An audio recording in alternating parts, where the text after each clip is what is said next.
আমি বলতে পারতেছি না আমার বুকটা ফাটে কিরকম।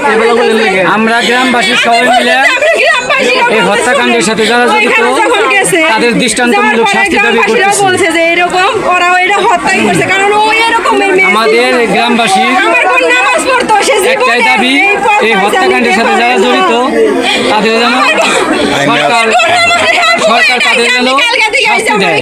এটাই আমাদের দাবি সরকারের কাছে।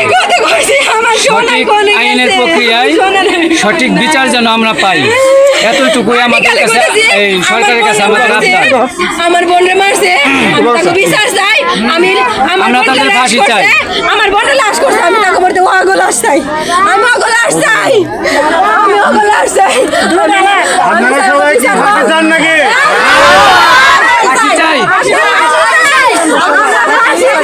আমরা ফাঁসি চাই, আমরা ফাঁসি চাই।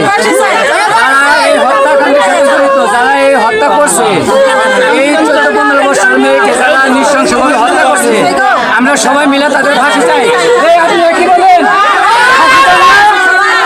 আমরা তাদের ফাঁসি চাই। সরকারের কাছে আমাদের একটাই আবেদন, একটাই নিবেদন, একটাই আকুতি মিনতি, আমরা এই হত্যাকাণ্ডের সাথে যারা জড়িত তাদের ফাঁসি চাই।